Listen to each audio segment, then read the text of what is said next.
When people ask me if I ever imagined being excluded from my own daughter's wedding, I can only laugh at the irony because for years I thought Madison and I were inseparable, the kind of mother-daughter duo who shared secrets over late-night tea, who called each other just to complain about traffic or celebrate a small promotion, who had built a world of inside jokes and traditions that no one else could quite understand. So when the day came that she told me she was married without me even knowing about the ceremony, the shock was less about the wedding itself and more about realizing that she had slipped away from me so gradually I hadn't noticed until it was too late. But the truth is this story didn't begin with that phone call. It started 2 years earlier when she introduced me to Trevor, the man who would eventually become her husband, though at the time he was just a stranger in a well-tailored suit with a polished smile that seemed designed to win approval. The sort of man who knew exactly when to compliment a meal or ask a thoughtful question.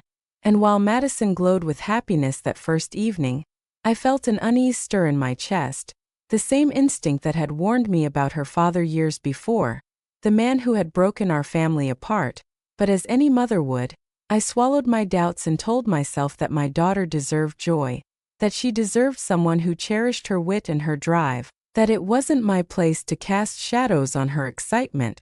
And so I smiled through that dinner even when I noticed how often Trevor mentioned the little Cape Cod beach house I owned, the one Madison had spent every summer in since she was a child, the house filled with memories of sandy feet and midnight laughter, the house that represented safety after her father left. And though my sister insisted it was sweet that Trevor cared about family traditions, a voice inside me whispered that his interest wasn't about memories at all but about value, about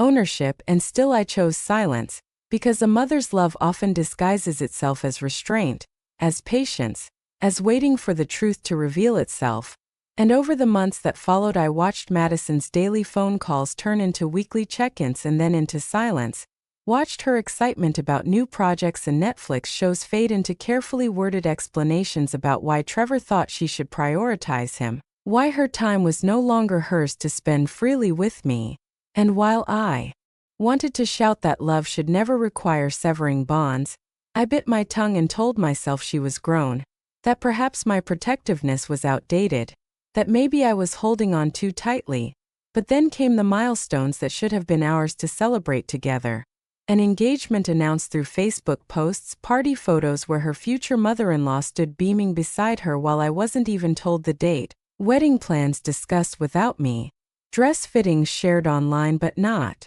in person, each moment layering another brick in the wall that Trevor was building between us, until finally Madison called one evening with that flat, detached tone that mothers recognize instantly, the voice of a child repeating someone else's reasoning, telling me that she needed space, and that Trevor had explained how unhealthy it was to lean on me, that establishing independence as a couple required creating boundaries that pushed me out. And though my heart broke as she spoke, I listened quietly because deep down I knew boundaries weren't what Trevor wanted, control was, and that realization planted the first seed of a decision that would one day bloom into the most unforgettable wedding gift I would ever give. A gift not of money or property but of truth, the kind of truth that strips away charm and exposes the predator underneath. The months that followed were like watching a slow eclipse where the bright presence of my daughter was gradually shadowed by the influence of the man she thought was her soulmate, because Trevor had a way of making every decision feel like it belonged to both of them when in truth it was always his voice echoing behind Madison's words. And I noticed it first in the small things, like when she called less often and explained that Trevor thought late-night chats with me left her too tired for their mornings together, or when she skipped our annual mother-daughter weekend claiming he had surprised her with tickets to some trendy getaway. And though my heart sank each time, I told myself love sometimes shifts priorities and I should be generous enough to let her grow into her own life. But then the bigger milestones began to pass without me, milestones I had always imagined being part of, like choosing a wedding dress or talking about flower arrangements or laughing over disastrous cake tastings, yet instead I saw polished photographs online of her beaming next to Trevor's mother, a woman I had never met, who now seemed to hold the position in Madison's life that I once filled. And the sting of exclusion was sharper than I expected, because it wasn't just about being left out, It was about realizing that the bond one thought unshakable could be rewritten by someone who knew exactly how to chip away at it, one calculated suggestion at a time. And I began to see patterns in Trevor's behavior that reminded me too much of the man who had broken my trust decades earlier,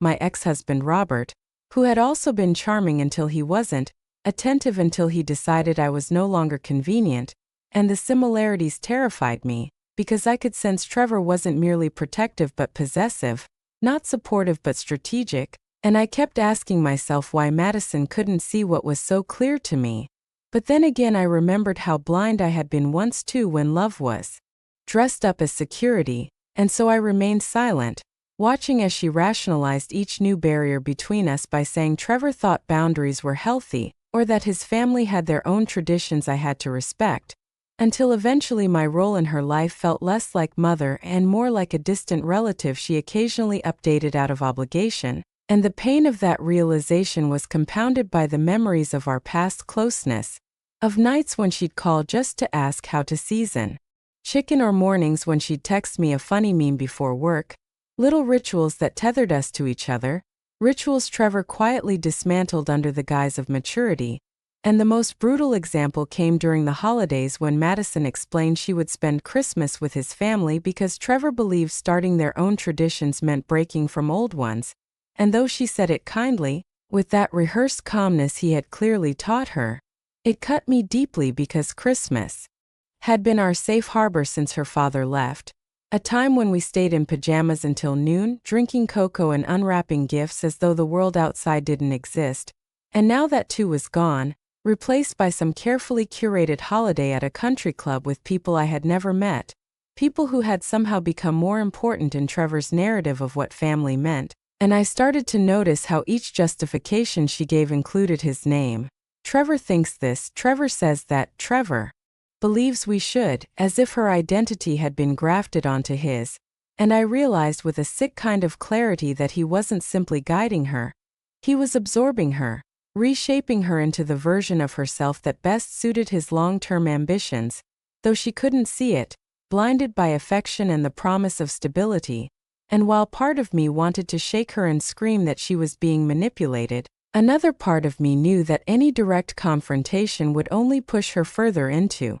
his arms because predators like Trevor thrive when their victims feel the world is against them, and so I resolved to wait, to watch, to gather what I could until the truth was undeniable. But waiting didn't mean it hurt less, because every week brought another reminder that I was being erased, like when she spoke casually about his mother introducing her to influential people at the country club, or when she mentioned that Trevor was helping her reconsider her career path to align better with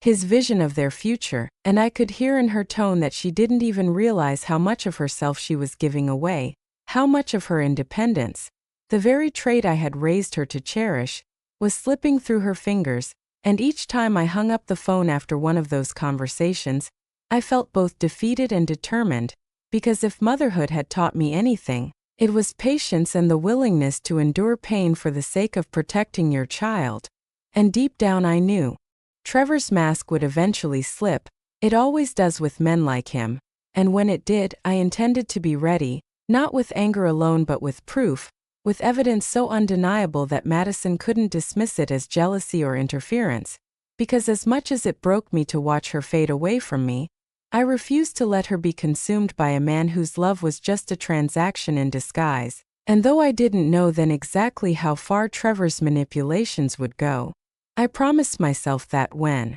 the moment came I would not hesitate to defend the daughter I loved, even if she no longer believed she needed me.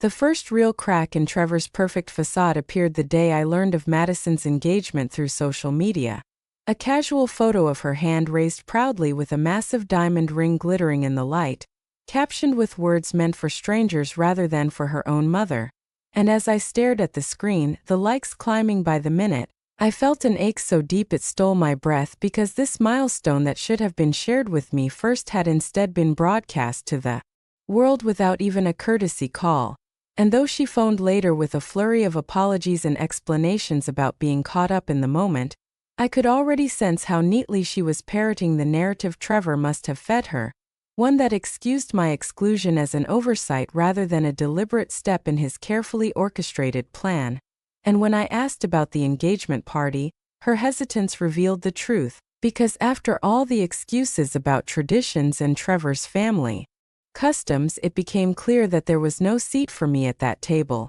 And while my lips curved into a practiced smile and I told her I understood, something inside me hardened, because I recognized this wasn't an accident, it was a strategy, and men like Trevor thrived on strategies that isolated, divided, and conquered. And from that moment I started paying attention to every detail with sharper eyes, noticing how often Madison's words were peppered with his ideas, his philosophies, his concerns, until eventually I couldn't tell where her voice ended and his began. And though I bit back my protests, my suspicion grew with each passing week, especially when conversations about the future began circling around the beach house, that beloved family sanctuary I had always assumed would one day be hers, a place that carried our history like the worn grooves on the old porch swing, a place Madison had once said would be the perfect spot for her wedding, barefoot in the sand with string lights overhead. But now suddenly Trevor dismissed it as unsophisticated and beneath the image he wanted to project,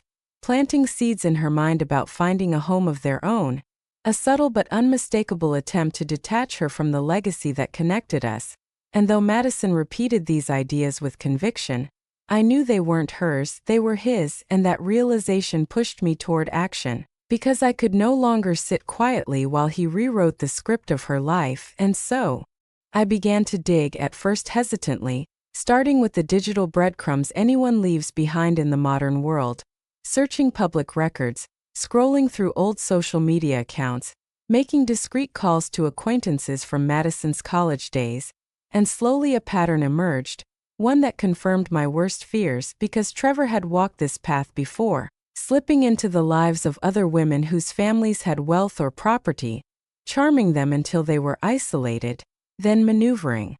himself toward access to their resources, and one by one those relationships collapsed under the weight of discovery, a broken engagement here, a lawsuit quietly settled there. And though Madison had no idea, she was simply the latest mark in a long string of carefully chosen targets, and I cannot describe the chill that swept over me when I realized my daughter's love story was not a fairy tale but a hunting ground for a man who saw her not as a partner but as prey. And the more I uncovered, the more determined I became, because I recognized that confronting Madison without evidence would only drive her further away. But if I could build a case, if I could put documents, names, and histories in front of her, then maybe, just maybe, she would see the truth. And so I kept gathering late nights at my computer, long phone calls with women who had once believed Trevor's promises, each of them telling me eerily similar stories of manipulation and charm that soured into control and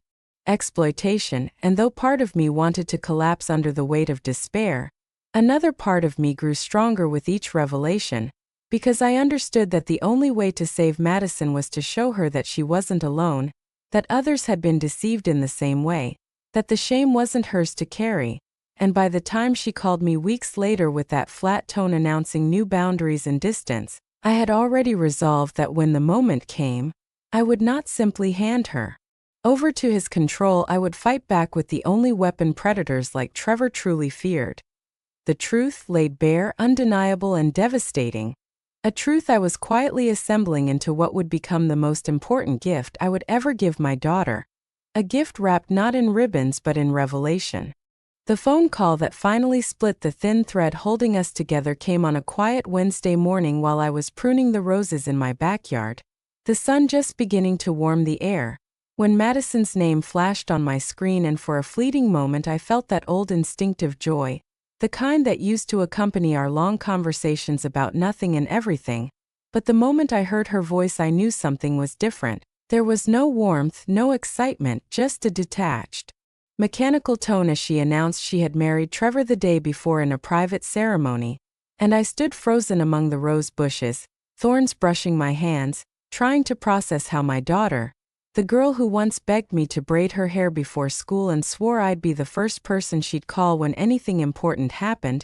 had pledged her vows to a man without even telling me. without giving me the chance to see her walk down an aisle, without a single photograph of us together on that day. And though my throat tightened, I forced a calm congratulations, because mothers know how to hide heartbreak when necessary. And then came the true reason for the call, slipped in as if it were casual, almost an afterthought. Trevor and Madison wanted the keys to the beach house for their honeymoon. And it was in that moment that every suspicion, every uneasy thought I had pushed aside crystallized into certainty, because it was never just about love with Trevor. It was about access, about property, about securing control of something that had been in my family for decades. And as Madison explained how excited Trevor was to finally see the renovations, how he was interested in the property's value, not its memories, I realized he had played his hand too boldly, underestimating the woman who had raised Madison alone and protected her through every storm. And though my voice was even when I agreed to provide the keys, my mind was already racing, not with anger but with precision, because predators like Trevor rely on secrecy, on ignorance, on the silence of those who doubt themselves. But I was done doubting, I was done being erased. And as soon as I hung up that call, I sat in my garden staring at the roses and understood that the time for patience had ended, that the only way forward was to expose him completely, to strip away his performance and reveal the truth he had worked so hard to bury. And so I began to craft what I decided would be my wedding gift, one that would outlast flowers and champagne, a gift that would deliver justice not only for Madison but for every woman he had deceived before her. And as I made lists of names, called investigators, and sifted through public records, I thought about how Trevor must see me, just another aging mother too sentimental to fight back, too desperate to cling to her daughter to risk confrontation. And the thought made me smile grimly, because he had no idea who he was underestimating, no idea that I had spent decades working as a nurse, making split-second decisions in emergencies, comforting families through grief, learning how to stay steady when the world tilted. And that same resilience was now focused entirely on him, because if he thought isolating Madison would leave her defenseless, he had forgotten that mothers carry a strength no predator can anticipate, the strength to fight for their children even when those children no longer see the danger. And so as Trevor planned a carefree honeymoon at my beach house, I was preparing to place in his hands a carefully assembled portfolio of documents and evidence that would not only shake his marriage but dismantle the very foundation of lies he had built his life upon. And though I didn't know yet how Madison would react, whether she would accuse me of meddling or finally see him for what he was, I knew one thing with absolute clarity: I would not stand by quietly while he devoured everything we had built together. Because love may blind a daughter, but a mother's vision, sharpened by years of sacrifice, cannot be fooled forever. And my wedding gift, though unexpected, would be the kind of truth that once unwrapped could never be returned to its box. By the time Friday morning arrived, every detail of my plan had been sharpened to perfection, the kind of quiet preparation that comes from years of learning how to anticipate emergencies. And as I wrapped the leather portfolio in crisp silver paper with a white ribbon, I thought about how different this gift was from the ones mothers normally dream of giving their daughters on wedding days, because instead of heirloom jewelry or handwritten blessings, I was offering clarity, and clarity is rarely wrapped in pretty bows. Yet I knew that the moment Trevor unsealed that package, his carefully manufactured world would split open, because inside were the results of 72 hours of relentless digging, copies of bank records, newspaper clippings from the late 80s, sworn statements I had obtained from a lawyer in Florida, and photographs tying Trevor to offshore accounts that never should have been his. And as I carried the box up to their apartment door and placed it neatly on the welcome mat, I thought of how Trevor had probably envisioned this weekend,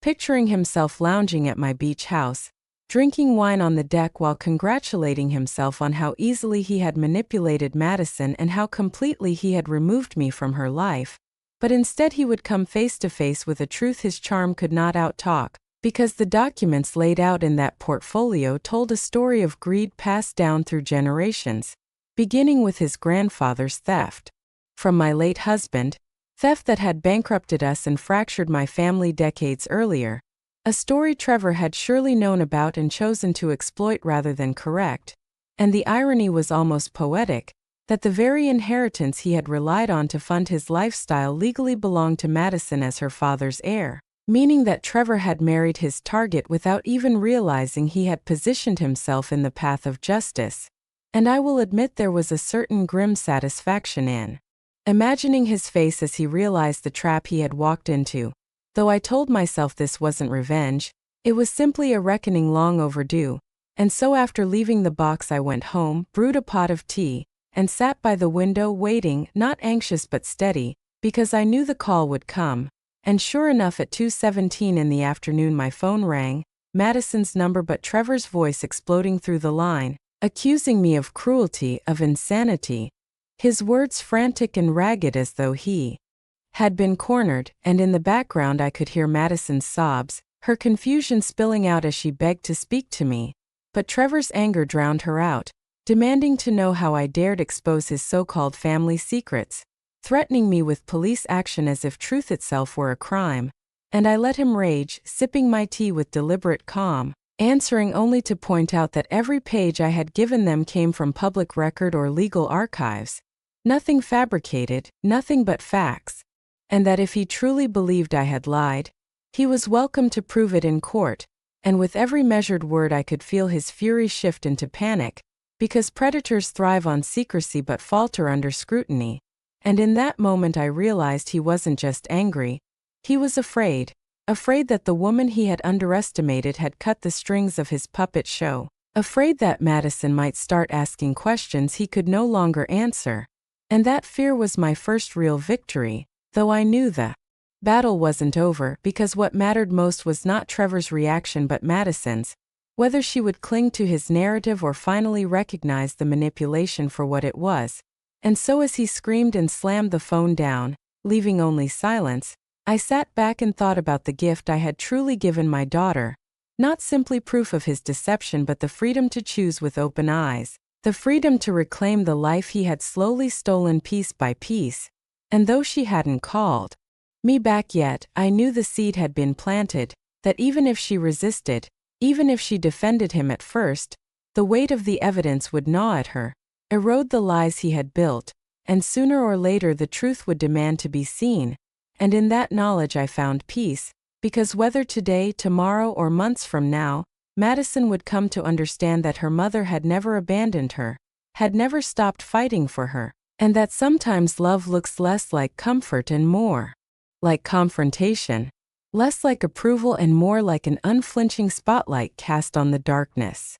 Madison didn't call me that night or the next, and I tried to let the silence wash over me without expectation, reminding myself that the truth rarely settles gently, that when illusions crack they leave behind confusion before clarity. But on Sunday morning I opened my front door and found her sitting on the porch steps looking like a shadow of the confident woman she once was, her hair tangled, eyes swollen from days of tears, still wearing the clothes I imagined she had on when Trevor first screamed about the package, and without saying hello she simply whispered, "Tell me everything." And so I brewed coffee the way she liked it, with too much sugar, and we sat at the same kitchen table where she had once done her homework while I cooked dinner. And there she began to unravel the storm she had endured since opening the portfolio. How Trevor had first insisted I was lying, that I was jealous and wanted to ruin her marriage, how he raged and demanded she cut ties with me entirely.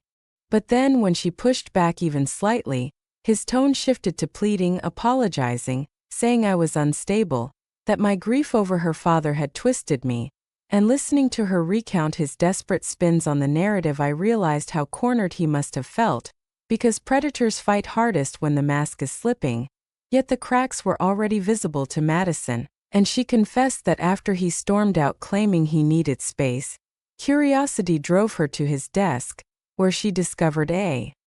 hidden folder of printed emails with a man named Marcus Webb discussing offshore accounts, money transfers, and strategies for keeping the Morrison inheritance alive. And the dates went back 2 years, long before she had met him, proof that his entry into her life had been calculated, not chance. And though the discovery shattered her, it also fueled her, because she told me she had called one of the names from my notes, Emma-chan. And the voice on the other end confirmed what I had feared, describing almost verbatim the same sequence Madison herself had lived. The whirlwind romance, the subtle isolation from family, the conversations about finances that became pressure, and the eventual collapse when her father uncovered the truth and Emma, still raw from her own wounds, warned Madison that Trevor was dangerous, not physically perhaps but emotionally and financially. Dangerous in the way a spider is when it spins a web so fine the prey doesn't notice until it's trapped. And Madison cried as she recounted the call, because it was the first time she admitted out loud that she hadn't been special to Trevor, that she had been a target like the others. And then she showed me her phone where Emma had connected her to Sarah Walsh, another woman who confirmed everything, speaking of the same charm, the same pressure, the same lies. And in that moment I saw something ignite in my daughter's eyes. Not just grief but fury, the kind of fury that comes when you realize your love story was nothing more than someone else's business plan. And she clenched her fists around her coffee mug as she told me she refused to be another name in a list of discarded women, that she wanted justice not just for herself but for Emma, for Sarah, for anyone else who might have been stalked by Trevor's predatory ambition. And hearing that resolve swell in her voice made me want to weep, because for so long I had feared she was lost to me. Yet here she was, fierce again, the same girl who once stood up to a bully in middle school with her chin held high. And I realized the gift I had given her wasn't simply information but a mirror, one that allowed her to see herself not as a victim but as someone with the power to fight back. And when she reached across the table and asked me to help her take Trevor down completely, I squeezed her hand and promised I would, knowing that the battle ahead would be messy, involving lawyers and investigators and government agents, but also knowing that this was the only way to free her fully from the web he had spun. And as the afternoon sun streamed through the kitchen windows, illuminating the lines of pain and determination on her face, I felt something I hadn't felt in years, hope sharp and steady. Because for the first time in a long time my daughter wasn't defending Trevor, she was defending herself. And with me by her side she would not stand alone in the fight to expose him.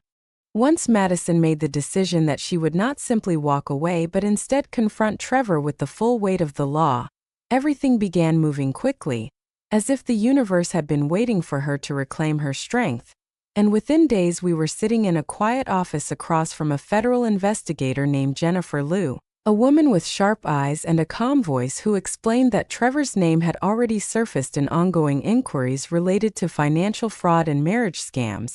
and that the evidence Madison held could be the missing piece they needed to close the net around him. And as Jennifer laid out the plan, I watched my daughter absorb every detail, her jaw clenched but her voice steady, because she understood now that this wasn't only about her own betrayal but about protecting others who might fall into the same trap if he remained free. And the plan itself was simple in theory yet dangerous in practice. Trevor, predictably, would circle back once he felt Madison's anger cooling, because men like him never believe their charm has truly lost its grip. So all she had to do was respond warmly to his inevitable outreach, coax him into talking about the money, the accounts, the inheritance, and with her wearing a wire the agents could swoop in the moment he incriminated himself. And though the thought of my daughter sitting in the same room as the man who had nearly destroyed her made my stomach twist, I knew this was her choice, her fight, and I had to trust her resilience. So when Trevor finally texted one evening with the predictable line, "Can we talk? I miss you," Madison didn't hesitate, typing back with carefully crafted words of apology, feigned regret, and a hint of longing designed to reel him in. And just as Jennifer predicted, he responded within minutes, promising flowers, promises of change, the tired script of a manipulator who believed one more performance might buy him time. And so the trap was set for Friday night, with microphones hidden in the apartment, agents stationed in unmarked cars outside, Madison wired with a tiny device beneath her blouse, and I remember sitting at home that evening clutching my phone as updates trickled in, each message from her reading like the beats of a play. "He's here. He brought wine. He's talking about our future." Until finally the line that made my breath catch. "He admitted he knew about the offshore accounts. And within seconds after that came the words I had been praying for. "They're moving in now." And I could picture it all. The knock on the door, the sudden chaos of law enforcement flooding the apartment, Trevor's mask shattering as handcuffs clicked around his wrists, his perfect composure replaced by the panic I had heard in his voice days earlier when he first opened my package. And while I wasn't there in person, the satisfaction washed over me like a tide, because for the first time since this nightmare began, Madison was no longer the prey in his elaborate scheme. She was the one holding the power. And though I knew the road ahead would be filled with trials, testimonies, and the slow grind of the legal system, that single night marked the turning point, the moment my daughter stepped out of his shadow and into her own light again. And when her text arrived later, short but triumphant, "It's over. He's gone." I closed my eyes and let the tears fall, not of grief this time but of relief, because justice, once only a dream, had finally begun to unfold in reality, and the daughter I thought I had lost to manipulation was standing stronger than ever on the side of truth. The trial that followed in the months after Trevor's arrest felt like both an ending and a beginning, a public reckoning for the years of deceit he had woven and a chance for Madison to reclaim the voice he had worked so hard to silence. And as I sat in the gallery each day, I watched her walk to the witness stand with her shoulders squared and her chin lifted, not as the broken woman who had once parroted his words to me, but as the daughter I remembered raising, fierce and articulate. And when she testified about the slow erosion of her independence, about how Trevor convinced her that love required severing ties with family, the courtroom was silent, every eye on her as she spoke with steady conviction. And though my heart ached to hear her recount the pain, it swelled with pride at her strength, and she was not alone, because Emma Chan and Sarah Walsh both appeared, their testimonies echoing the same patterns of charm, isolation, and financial manipulation, painting a picture too consistent to ignore. And then came the testimony of Marcus Webb, the man whose emails Madison had discovered, who admitted under oath that Trevor had recruited him to help navigate offshore accounts tied to money stolen decades earlier by Trevor's grandfather. And the most chilling detail came when Webb described Trevor's long-term plan to marry Madison specifically because of her legal connection to that money, words that sent a ripple of disgust through the courtroom and made my daughter's face go pale as she realized her entire relationship had been a transaction in his eyes. And while Trevor's attorney tried to spin the story into youthful mistakes and poor financial judgment, the evidence was overwhelming: bank transfers, recorded conversations, surveillance records, and of course the wire Madison wore the night he confessed. And when the jury filed back into the room after only a few hours of deliberation, their verdict was decisive: guilty on all counts, including fraud, conspiracy, and a rarely used charge of marriage fraud with intent to commit larceny. And I will never forget the look on Trevor's face as the words were read, the polished mask stripped away until he was just another criminal caught in his own greed. No longer the suave charmer who had once walked into my home with roses and compliments, but a small broken man who would spend the next 12 years behind bars. And though justice could never return the stolen years, it gave Madison something even more valuable: the chance to begin again, free of his control. And at the sentencing she delivered a statement that left half the room in tears, telling Trevor that he had stolen her trust, her time, and her faith in love, but that he had not destroyed her, that she stood stronger than before, surrounded by women who had also survived his lies. And when she finished speaking and returned to her seat beside me, I squeezed her hand and whispered that she had given not only herself but countless others the gift of courage. And as we walked out of the courthouse into the cool autumn air, the media waiting with cameras and questions we declined to answer, I felt a profound sense of peace settle over me, because the storm was over, the truth had been told, and the bond between mother and daughter that Trevor had tried to sever had not only survived but deepened. And in the weeks that followed, Madison came to my house often, sometimes just to sit quietly with me by the fire, sometimes to laugh over old photo albums of summers at the beach house. And one evening, as the sun dipped low and the waves outside the window turned gold, she turned to me and said, "Someday, Mom, when I meet someone who truly deserves me, I want my wedding right here on this sand, barefoot with lights in the dunes, just like I always dreamed. And in that moment I realized that while Trevor had nearly succeeded in rewriting our story, he had ultimately failed, because Madison had come back to herself and to me stronger than either of us imagined, and that was the gift that would outlast everything, the gift of truth, of resilience, of love that no predator could ever take away.